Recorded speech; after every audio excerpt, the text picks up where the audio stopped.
Nosso tema é o Sermão do Monte. Vários historiadores do cristianismo e do Novo Testamento são unânimes de que Jesus repetiu o conteúdo do Sermão do Monte várias vezes. Aliás, eles chegam a dizer que o Sermão do Monte é uma compilação, uma coletânea feita pelo apóstolo Levi, também conhecido como Mateus, São Mateus. Ele teria, ao longo dos 3 anos em que acompanhou Jesus, feito anotações das falas, dos ensinamentos, das ideias principais de Jesus. E também precisamos concordar que ele esteve, sim, naquele monte, próximo à cidade de Cafarnaum, e conversou com muitos discípulos e seguidores da região a respeito dessas ideias principais do Evangelho. Nós poderíamos fazer uma comparação dos nossos dias.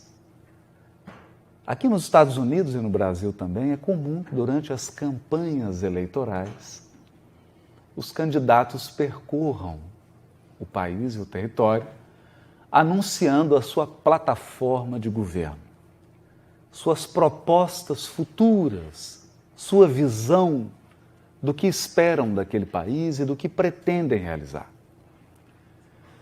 O Espírito Emmanuel, pela psicografia de Francisco Cândido Xavier, afirma que o Sermão do Monte é a plataforma do Cristo. Nele, no Sermão do Monte, estão condensadas as propostas de transformação e renovação de todo um planeta. E falamos aqui, é claro, de uma perspectiva espiritual.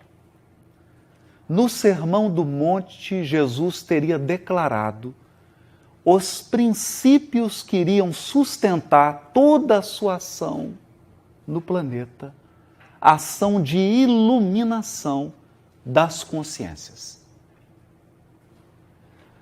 É por esta razão que muitos teólogos têm uma certa dificuldade ao lidarem com o Sermão do Monte. As várias vertentes do cristianismo preferem realçar, dar destaque para aqueles pontos mais dogmáticos, digamos, mais religiosos do Evangelho. E se afastam dessa declaração de princípios, alegando que ela é utópica. Que aquilo que Jesus teria afirmado no Sermão do Monte é algo impraticável na Terra. Algo impossível de ser vivido pelos seres humanos. O fato é que essas declarações são tão impactantes, elas nos remetem a uma realidade tão sublime, que mesmo aqueles que não são cristãos acabam aplaudindo e reconhecendo a espiritualidade dessas palavras do Cristo. Uma dessas personalidades foi Mahatma Gandhi. Gandhi chegou a dizer que se todos os livros da Terra se perdessem e ficasse apenas o Sermão do Monte, nada se teria perdido. Poucos cristãos tiveram essa visão de Mahatma Gandhi. Poucos conseguiram perceber na fala de Jesus do Sermão do Monte a verdadeira essência do cristianismo. Houve uma outra ocasião muito curiosa em que Gandhi estava falando para alguns teólogos em Londres. E um deles, aliás, com pouca educação, perguntou para Gandhi o que seria necessário fazer para que o cristianismo se expandisse com mais força na Índia.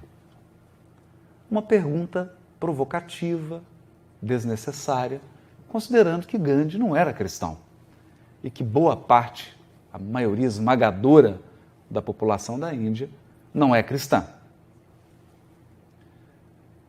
Então Gandhi pensou um pouco e respondeu: duas coisas são necessárias para que o cristianismo se amplie na Índia. E aí o teólogo ficou assim um pouco perturbado, porque ele acreditava que Gandhi fosse aceitar a provocação e que Gandhi fosse manifestar um comportamento hostil. Então Gandhi respondeu: a primeira coisa, se vocês de fato querem que o cristianismo se expanda na Índia, a primeira coisa é que o cristianismo deve ser ensinado sem deturpações. E a segunda delas é que os cristãos devem viver como Jesus. Claro que desistiram do projeto de expansão do cristianismo na Índia e preferiram ficar com ele apenas no território onde já havia se fixado.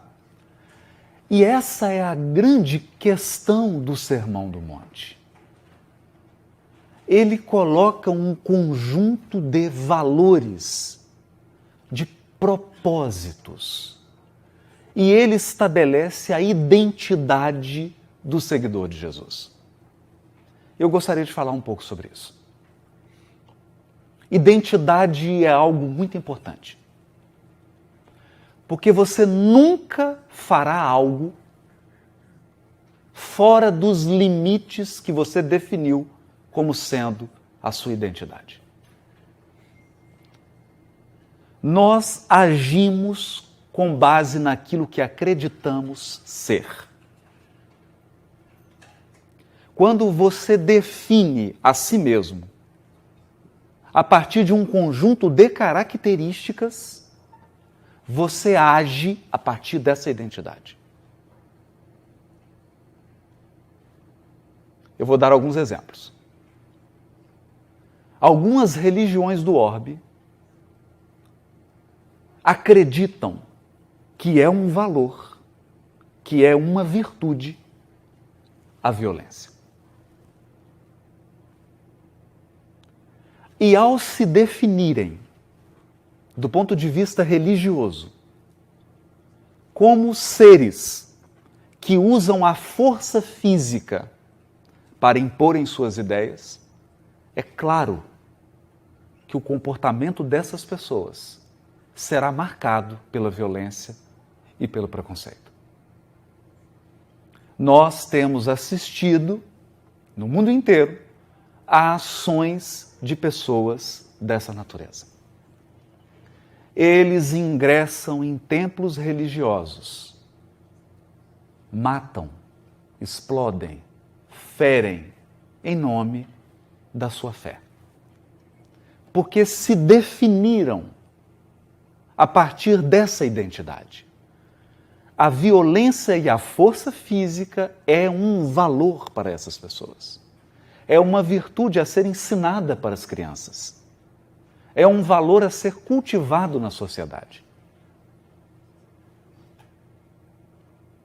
Pois bem, no Sermão do Monte, se nós fizermos, principalmente a partir das bem-aventuranças, um resumo, nós veremos que um elemento se destaca na identidade construída por Jesus. Esse elemento é a paz. A paz. A todo momento do discurso do Sermão do Monte, Jesus realça a paz.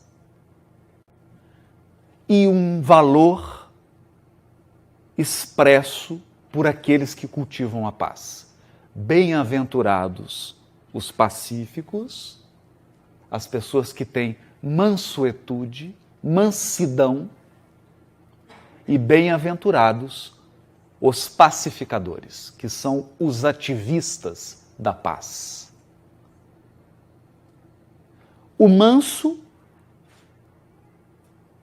a pessoa pacífica, é aquela que possui uma identidade da brandura e da paz. Seus hábitos de vida expressam paz. E interiormente ele irradia paz.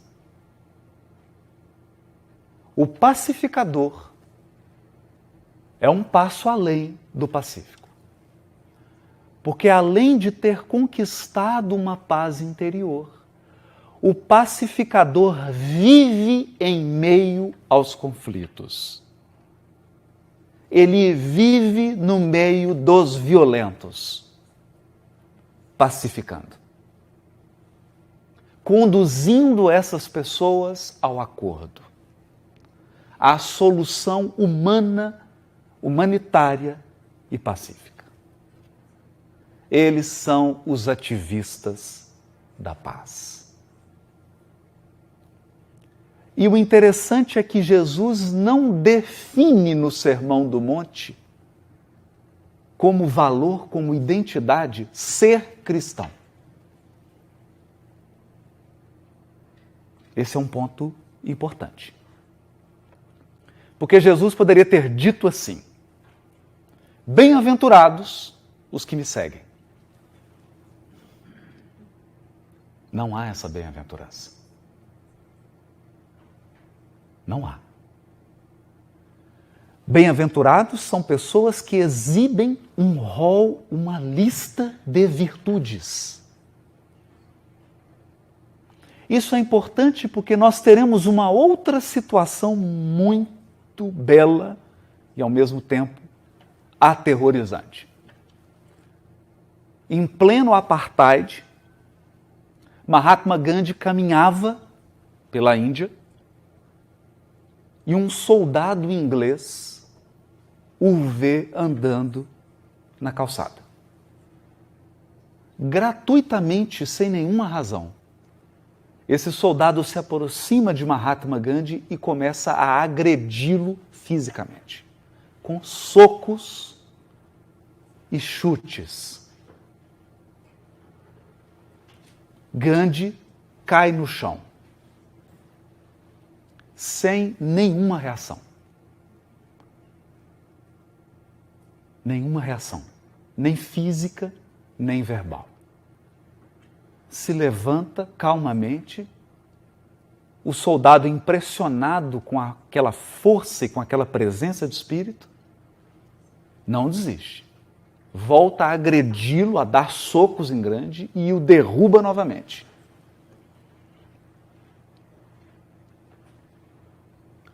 Gandhi se levanta de novo e o soldado, agora incomodado com a sua covardia, incomodado com a sua violência, porque a paz de Gandhi e a ação pacificadora de Gandhi colocava em evidência a brutalidade daquele soldado. Então ele pergunta para Gandhi o seguinte: quem te ensinou a ser esse covarde?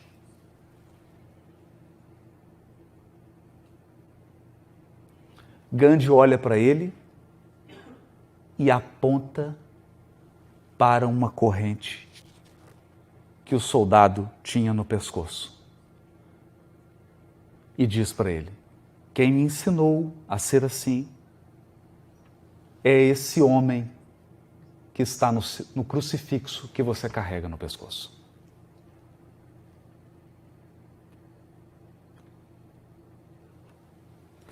O magnetismo de Gandhi era tão poderoso que esse soldado começa a chorar. Porque ele se deu conta que a referência de pacificador e de paz de Mahatma Gandhi era Jesus Cristo que ele trazia num crucifixo. Ele, cristão, que se dizia religioso,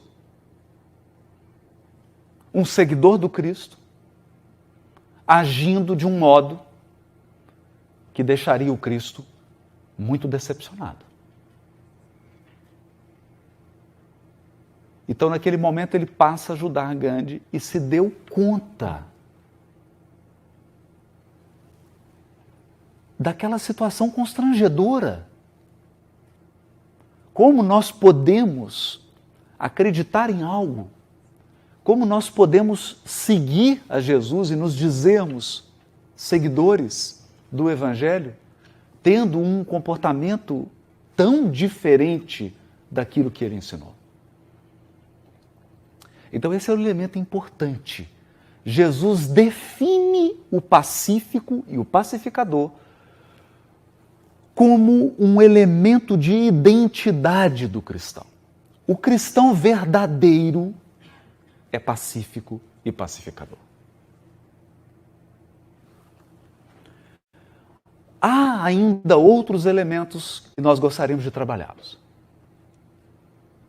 Outro elemento importante da identidade fixada por Jesus é a humildade. Mas aqui há muita confusão. Porque nós costumamos definir a humildade, essa virtude puramente espiritual, através de critérios materiais. A ponto de dizermos, quando olhamos para alguém que não possui bens materiais em abundância, que essa pessoa é humilde. Um grande engano. Porque há pessoas com muitos recursos materiais, extremamente humildes, e pessoas com pouquíssimos recursos materiais e profundamente orgulhosas.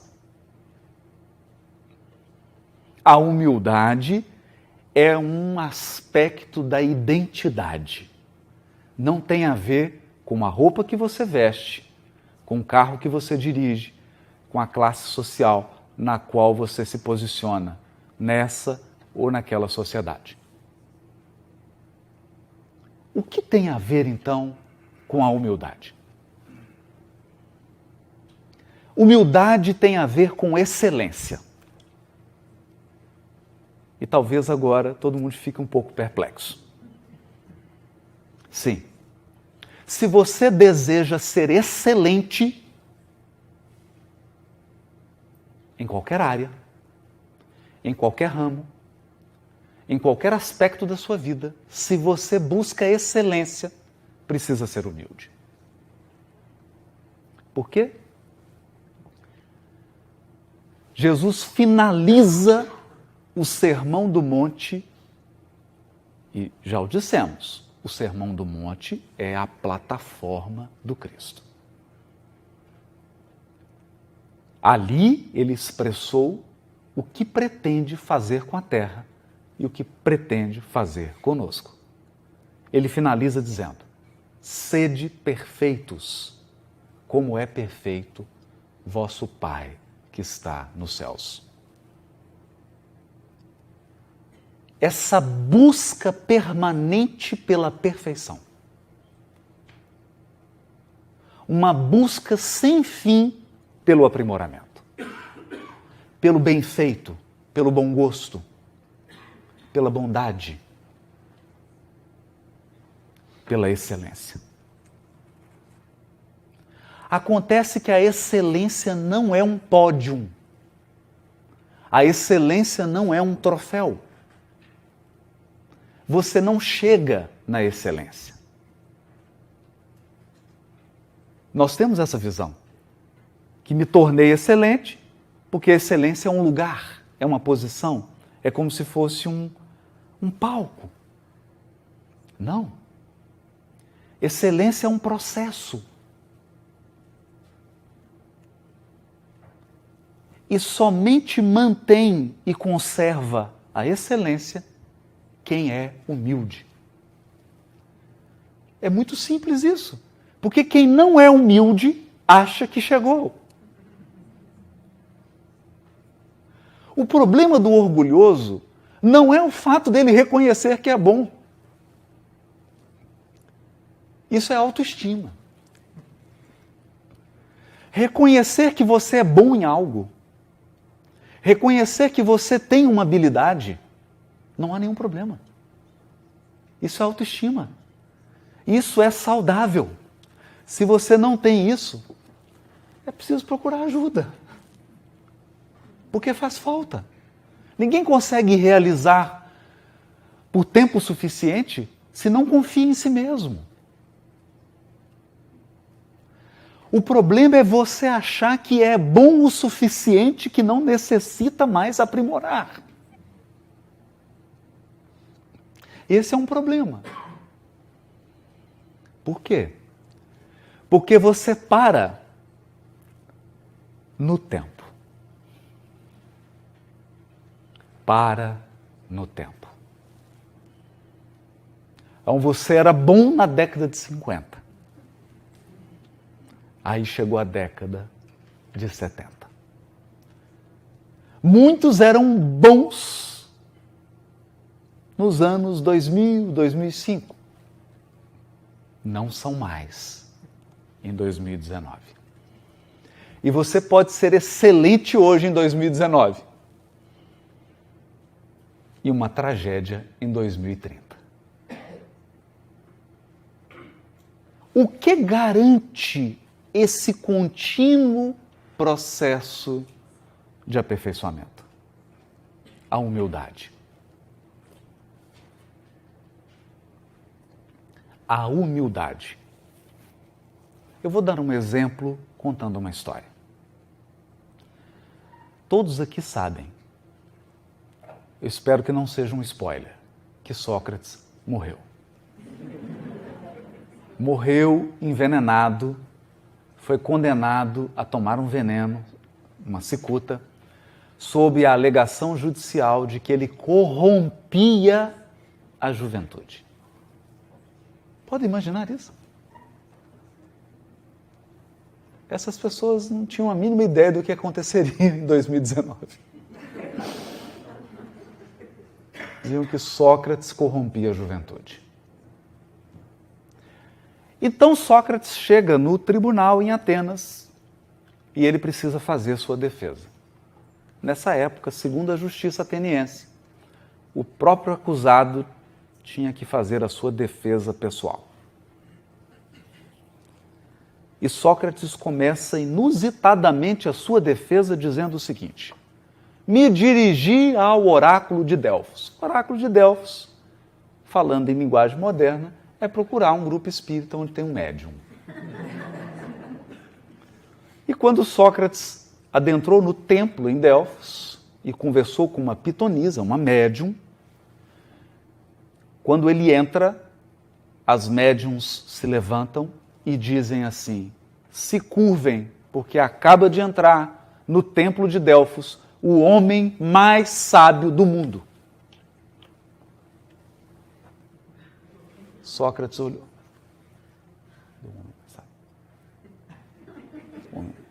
Querendo ver, né? Um filósofo, né? Falou, quero conhecer, né? Não, é você, eu? Você é o homem mais sábio do mundo. E Sócrates ficou num problema. Porque os gregos levavam muito a sério o oráculo de Delfos.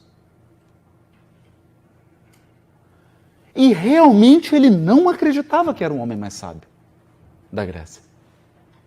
Mas ele falou assim, mas o oráculo de Delfos errar? Então, tem uma coisa errada. Ou o oráculo está errado, ou eu sou o homem mais sábio do mundo. Tem alguma coisa que não está fechando. Olha aí. Então, vou fazer uma pesquisa. Eu vou conversar com pessoas excelentes em diversas áreas. E vou encontrar alguém que é mais sábio do que eu. Vou levar até o oráculo e, respeitosamente, vou dizer, olha, houve um pequeno equívoco, uma falha na filtragem mediúnica e eu encontrei aqui alguém que é mais sábio do que eu. Então ele procura nas várias áreas. A Grécia costumava dividir os seus sábios em departamentos como hoje.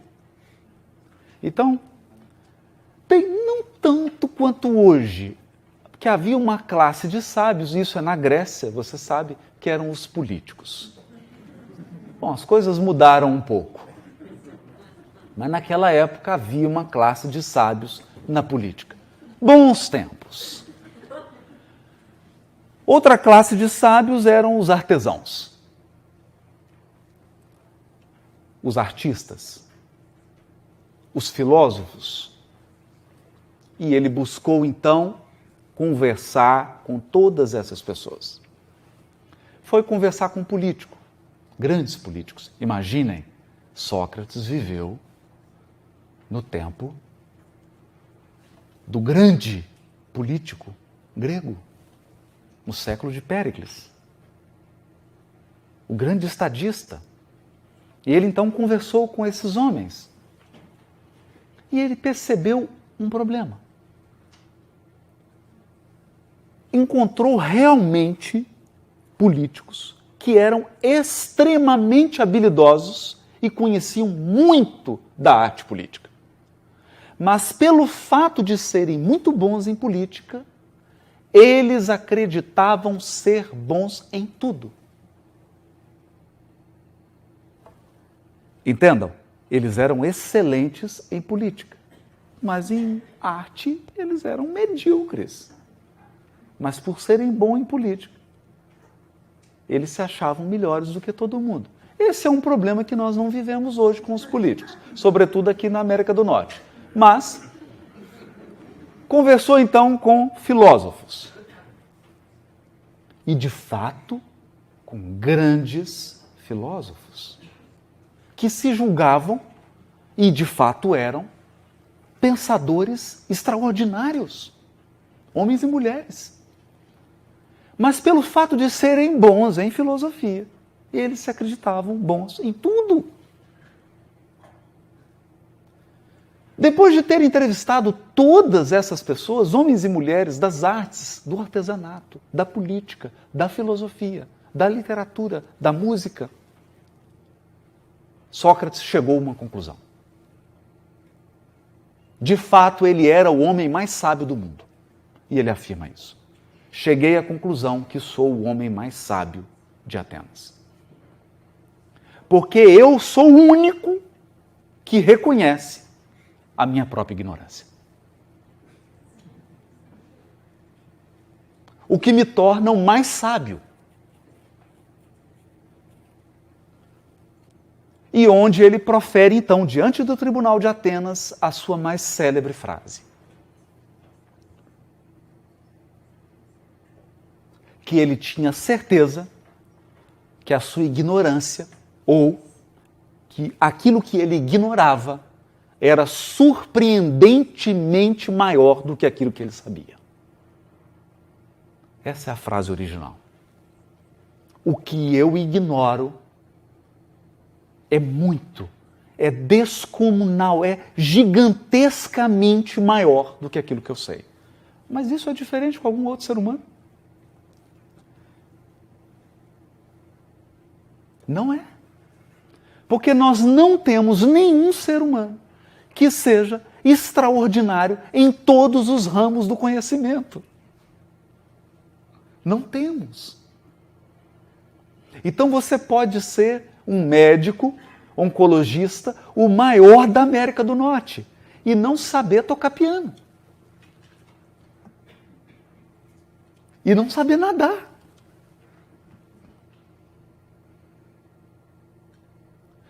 Ser um médico que lida com a morte e não saber nada de espiritualidade.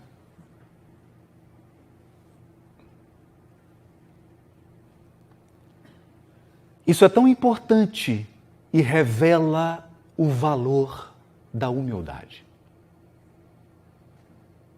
A humildade é uma abertura para o aprendizado e para o aprimoramento. O humilde não é alguém que não tem noção do quanto ele é bom. Não. Ele sabe o quanto ele é bom e ele sabe exatamente em que área ele é bom. Mas da mesma maneira, ele sabe em quais áreas ele não é bom. ele precisa se aperfeiçoar. Então ele se abre. Ele se abre para o contato com os outros seres humanos. Ele se abre para a interação. Ele se abre para o aprendizado. Ele percebe que pode aprender com qualquer pessoa.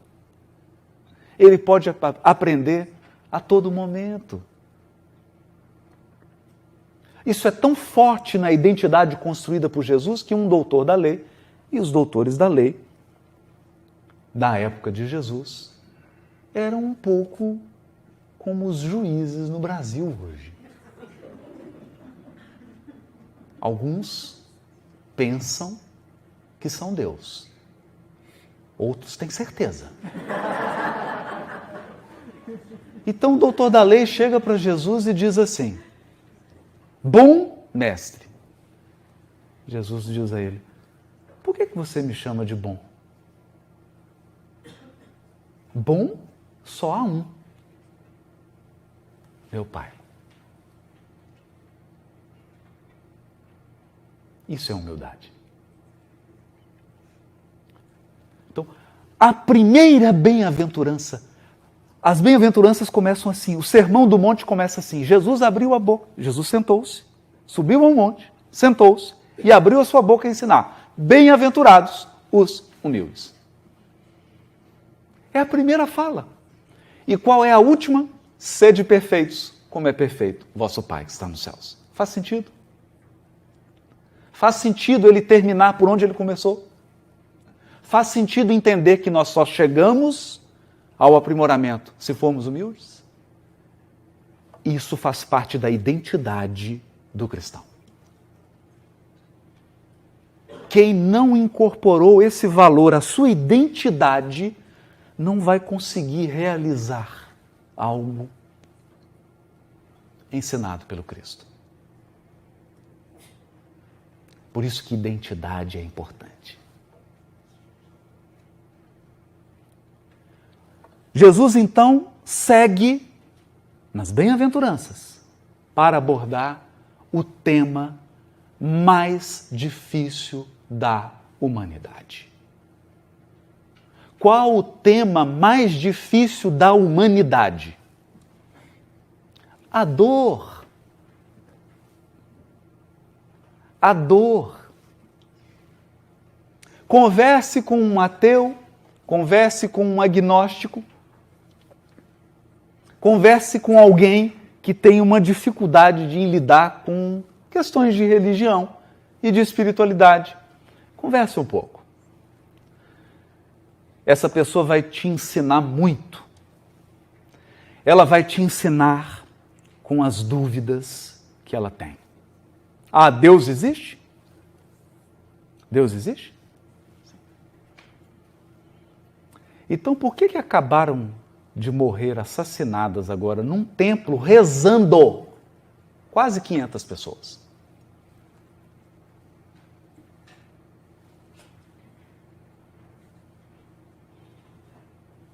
Você está dizendo que Deus é todo-poderoso, que Deus é sábio.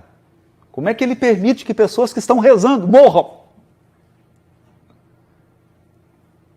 Deus é bom? Deus existe? Como que pode ter uma criança com 1 ano de idade com câncer terminal?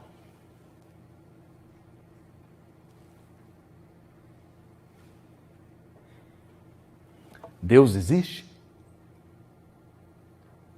Então por que os animais sofrem? Animal não tem karma.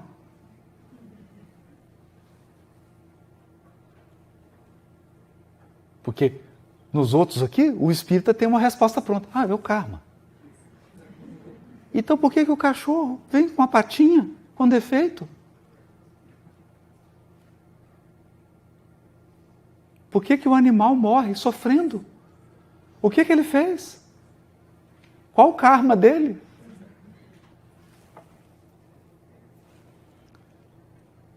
Por que o gelo chega em Chicago e está aproximando? Está chegando. E mata pássaros que acabaram de construir seus ninhos. Por que a dor? Se existe Deus, por que que existe dor? Por que o sofrimento? Por que que eu perco meu filho, minha filha? Por que que a gente perde meu pai, minha mãe, um irmão, uma irmã, alguém que eu amo? Por quê?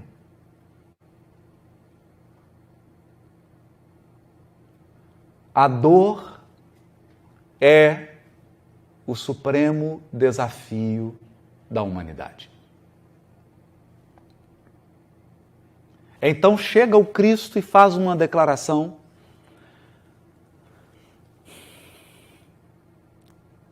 difícil de ser compreendida. Bem-aventurados os que sofrem.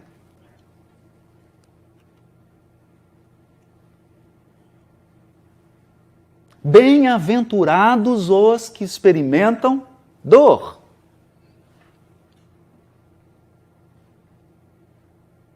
Faz sentido isso? Com essa declaração, Jesus deu um novo significado para a dor.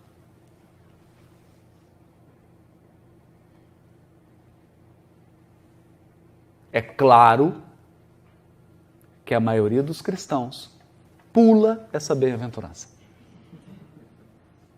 Pula. É melhor não ler. Vamos falar da parte de adorar, de ser salvo, de Jesus morreu pelos seus pecados. É mais fácil. Para que falar dessa bem-aventurança? Há uma certa corrente da teologia que chegou a estabelecer que, se você sofre, é porque você está com algum problema com Deus. Então você precisa fazer algum acordo. Precisa suborná-lo. Uma reza forte. Oferecer alguma coisa. Tem que fazer alguma coisa para Deus olhar para você. Porque se Ele olhar para você, é só prosperidade. É tudo de bom para você e para sua família. O mundo, não tem problema do mundo. O mundo que faça seu acordo. Mas com você não vai acontecer nada. Acontece com o vizinho.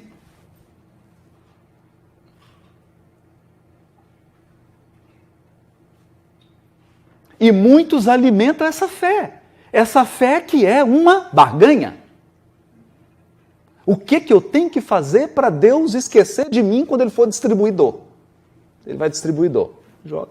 Aí Ele esquece de mim, põe do lado assim. Não, esse aqui não. Só para os outros.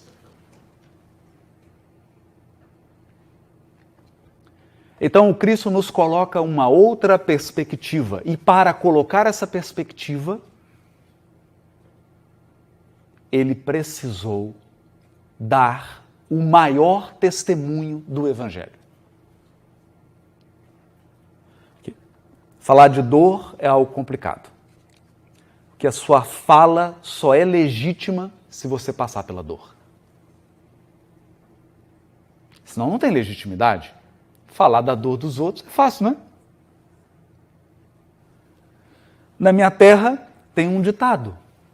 Pimenta no olho dos outros é San Pellegrino. Para mim, não é? É água com gás. Saborizada. Lemon, né? Sparkling lemon.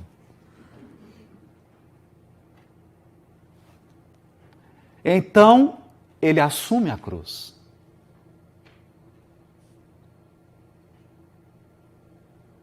Ele assume a cruz. Ele aceita a crucificação. Para quê? Para validar o seu ensino sobre a dor. Mas não bastava ele morrer na cruz se não viesse o mais importante do ensino. Porque se o cristianismo tivesse terminado na cruz, não tinha cristão. Você quer isso? Qual que é a sua religião? Religião, morrer sofrendo. Deus me livre. Você quer isso? Morrer sofrendo e aí? Não, não tem aí, é só sofrer. Então, o ensinamento que Jesus deu na cruz terminou no domingo de manhã, quando ele deu a prova da imortalidade da alma. Cristianismo sem imortalidade da alma são palavras bonitas jogadas ao vento. Não tem valor.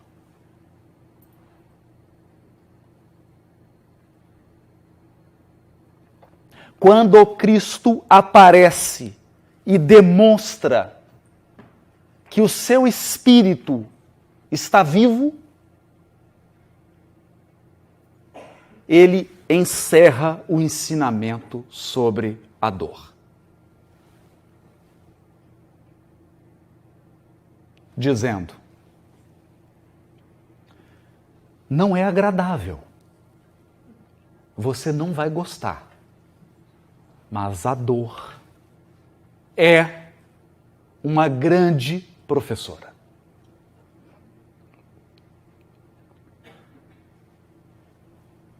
Se você realmente busca a excelência,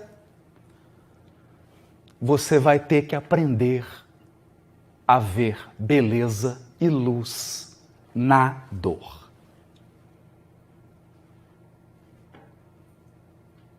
A dor torna os espíritos fortes. É por isso que não tem anjo de cristal.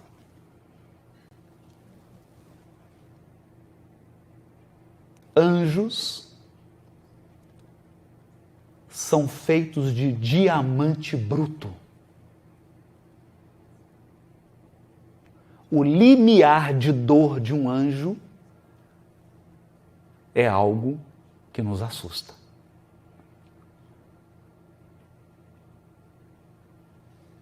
Não começou nem doer nele, nós já estamos dando 3 tapinhas e pedindo para parar. O anjo tem uma resistência psicológica e emocional, um autocontrole. Eu volto a Sócrates. Sócrates fez essa brilhante defesa, mas a justiça daquela época não acontece hoje, errou. E condenou Sócrates. E ele foi preso. E no dia seguinte, ele iria ser assassinado.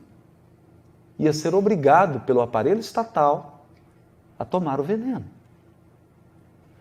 Então, na noite anterior à sua morte, a esposa vai visitar Sócrates. E claro, chorando. Na verdade, ela chega dando um escândalo. Ela estava desesperada. E ele pergunta: por que você chora? Parece pergunta de homem, estúpida, né? Ela fala: por que eu choro? Você está preso. Não. Eu não estou preso. Estão presos os que me colocaram aqui.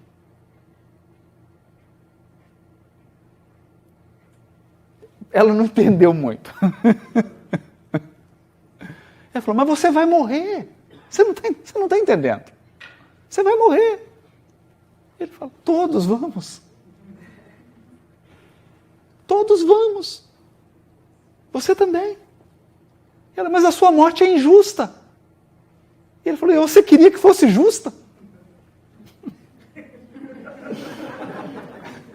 Você queria que ela fosse justa?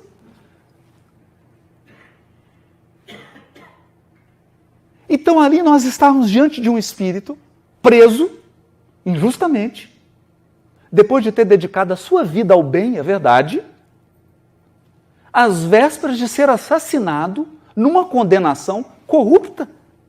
E ele estava inalterável.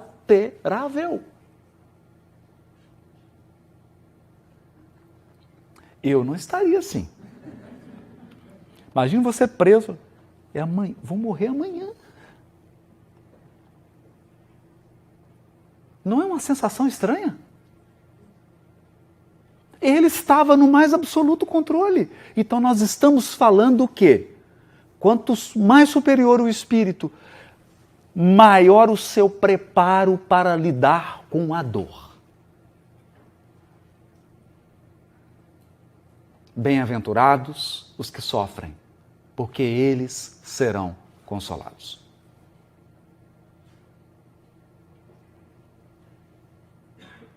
A dor é uma marca da passagem pelo mundo físico. Querem ver? Você está lá no útero da sua mãe. Digamos que você tenha nascido em Chicago. Lá fora, 40 graus abaixo de zero. Dentro, uma banheira de hidromassagem. Aguinha quente. Não precisa aplicativo para pedir comida.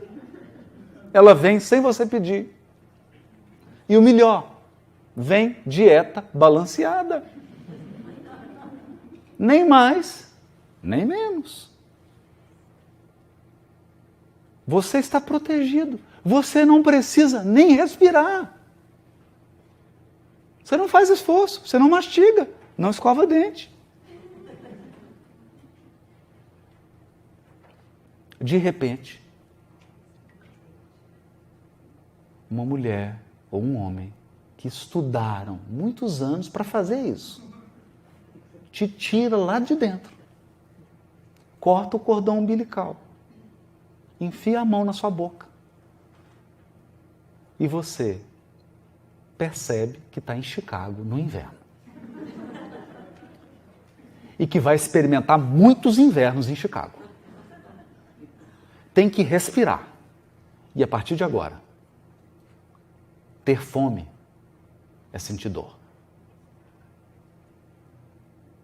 E você terá que comer.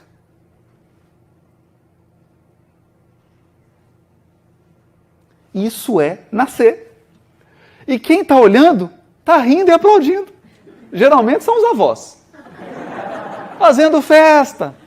Você lá morrendo de frio, com fome, sentindo umas sensações muito estranhas e todo mundo rindo. É um paradoxo. A vida possui essa marca. Possui essa marca. Então, se nós estamos falando sobre excelência espiritual, nós estamos falando sobre dor. Porque é muito bonito você olhar para o Bolt, campeão dos 100 metros, e olhar para as marcas dele.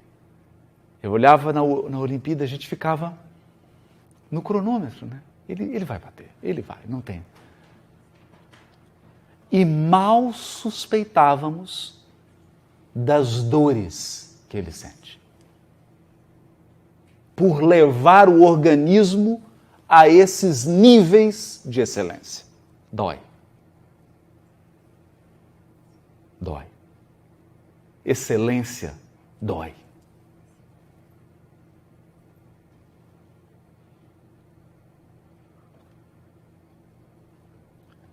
Então ali nós construímos uma nova visão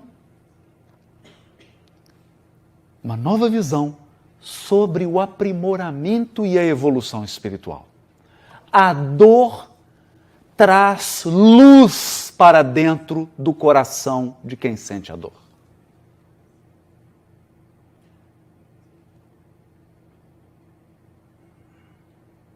E se alguém me perguntar o que vai unificar todas as religiões da Terra, eu digo, a dor.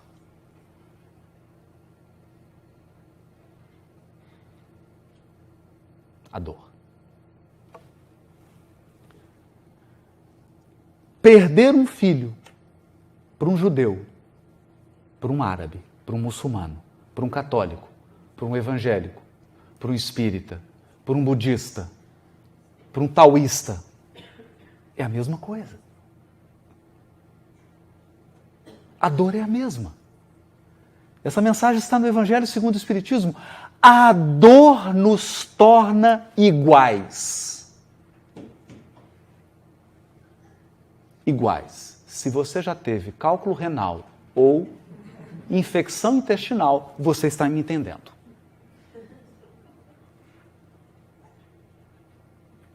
Quando você passa por isso, você percebe que todo ser humano, na essência, é igual. Igual. Não tem diferença. Esse é o ponto que nos une. E deveria ser o ponto para a construção de uma nova humanidade. Deveria ser uma razão para darmos as mãos.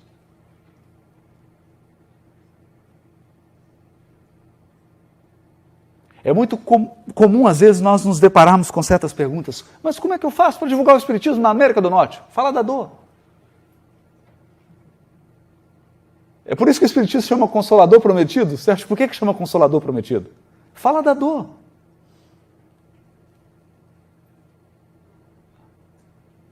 Ou você acha que cólica renal em inglês é diferente de uma cólica renal em português?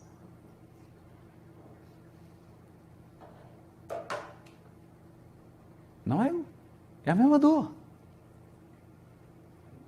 A dor é a mesma.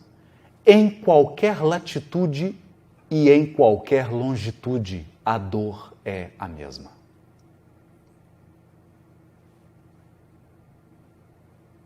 O Sermão do Monte está estruturado sobre uma nova visão da dor.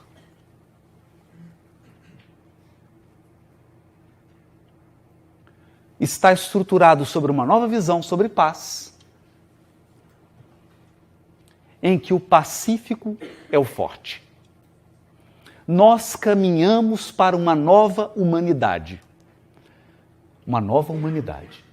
Nessa nova humanidade, os violentos serão considerados animais irracionais.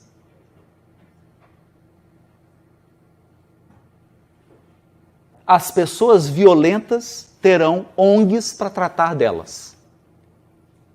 Uma ONG protetora dos animais. Porque violência é brutalidade. Violência é animalidade. Não é humanidade. A nova humanidade será feita de seres brandos, respeitosos, pacíficos e pacificadores. Aqui, nos Estados Unidos, especificamente em Manhattan, nasceu um novo sistema jurídico chamado multiportas. Um jurista norte-americano entendeu que a justiça não deveria ter apenas uma porta. O que ele dizia com isso? Até 20 anos atrás, para entrar na justiça, você tinha que brigar com alguém. Processar alguém. O processo é uma briga civilizada.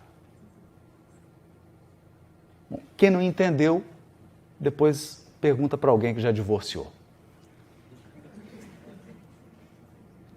O processo é uma briga civilizada. Você contrata um profissional para brigar com você. Às vezes, as partes fazem as pazes e os advogados continuam brigando. Não é? Então era um litígio, era a única porta. Você tinha que arrumar um encrenca com alguém. Um processo. Ou um injury, né? Uma injúria. Tinha que ter um problema. E esse jurista norte-americano percebeu então que a justiça deveria ter outras portas. E se eu quisesse procurar a justiça para pacificar? Por que porta que eu entraria? E se você dissesse assim, eu tenho um problema com ele ou com ela, mas nós queremos resolver.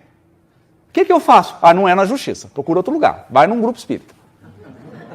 Procura um oráculo, porque aqui na justiça são pessoas que estejam brigando. Então a justiça não tinha portas para acolher quem queria resolver o problema. Nasceu então a mediação. O pessoal de Wall Street é rápido em encontrar soluções. Então, a primeira solução foi econômica, mediação. Porque perceberam que brigar gasta muito dinheiro, dá prejuízo e não raro leva à falência. E encontraram uma maneira de pacificar, economizando. Economizando. E foi bom, porque abriram uma nova porta da justiça, a porta da mediação. Uma empresa tinha um conflito com a outra, falou, não vamos mexer com juiz, não vamos mexer com justiça, porque lá é só briga. Procuravam uma câmara de mediação, contratavam um especialista, pagavam o especialista, respeitado por ambas as partes, dava o seu parecer, o caso aqui é esse. E eles chegavam num acordo, resolviam e não tinham mais prejuízo. Esse sistema se ampliou e começou a haver mediação e conciliação entre partes. Hoje, nos Estados Unidos, e principalmente depois do prefeito de Nova York, ter diminuído os níveis de violência em Manhattan a parâmetros que chamou a atenção internacional, e hoje também no Brasil, a justiça tem várias portas. E acreditem, a porta da luta e do conflito está sendo cada vez mais desestimulada. Eu vou resumir, não é mais chique brigar. Não é cool. Cool é conciliar. Então, o casal chega e fala, nós vamos divorciar, mas a gente quer divorciar cool. Cool. Então ótimo. A gente faz um acordo ali, resolve, faz os termos, saem, vamos na Starbucks, tomam um double espresso, divorciam, tranquilo, acabou. E as pessoas são estimuladas à pacificação. Pacificação. Porque os seres do mundo de regeneração são seres pacíficos e pacificadores. Eu não estou dizendo que eles não vivem conflitos. Quem não tem mais conflito é anjo. É espírito puro. Pacificador e o pacífico. Ele tem conflito, mas ele resolve na paz. Então eu estou pensando em abrir um curso. Vou precisar da ajuda da esposa, que é como brigar com a esposa na paz. Como é que você resolve as questões de casal cool? Usando os princípios do Evangelho. Isso é o pacificador, o manso. Foram esses os princípios trabalhados por Jesus. E ele termina as bem-aventuranças com bem-aventurados, os que têm fome e sede. Aí você fala, fome e sede? Fome eu estou. Daqui a pouco estarei com fome. E sede. Mas fome e sede de justiça.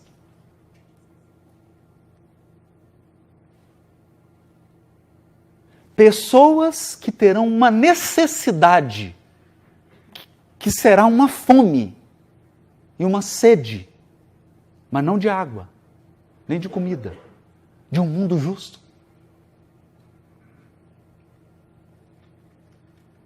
De um mundo justo. De um mundo onde as pessoas fazem as coisas certas. De um mundo onde as pessoas dizem as coisas certas. De um mundo onde as pessoas se comportam de uma maneira correta. E encerra as bem-aventuranças e depois ele comenta. Todo o resto do Sermão do Monte é um comentário das bem-aventuranças. Sinto muito, não posso ajudar com isso. Viu? Então, você procura as igrejas e os religiosos dizem: sinto muito, eu não posso te ajudar com o Sermão do Monte.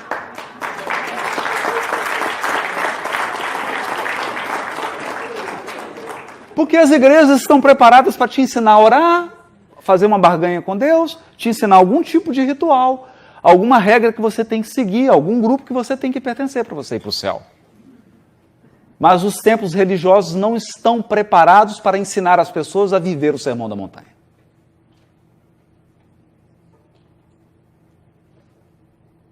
Esse é o nosso desafio. Esse é o nosso desafio. Viver o Sermão da Montanha. E Jesus dará muitas explicações sobre essas bem-aventuranças, mas uma me chama bastante atenção, que é quando ele vai explicar o ser pacífico, ser uma pessoa mansa, branda, pacífica, e você pergunta: e se me ferirem? E ele então dará a lição do perdão. Para nos mostrar que o perdão é tão diferente que o perdão é um presente que você entrega para o outro, mas quem recebe é você. O perdão não corrige o outro. Ele simplesmente te liberta. Porque a pessoa que carrega mágoa e ressentimento, a mágoa e o ressentimento tira de você aquilo que a ofensa não conseguiu levar.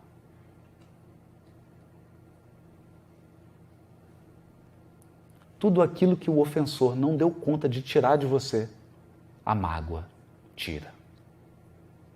Corrói por dentro. E assim prossegue o Sermão do Monte, esperando por nós, porque, acreditem, o Sermão do Monte é a plataforma do Cristo. É o que Ele fará com a terra e o que Ele fará com cada um de nós. Muito obrigado. Vamos para o intervalo. Depois a gente volta para o Q&A.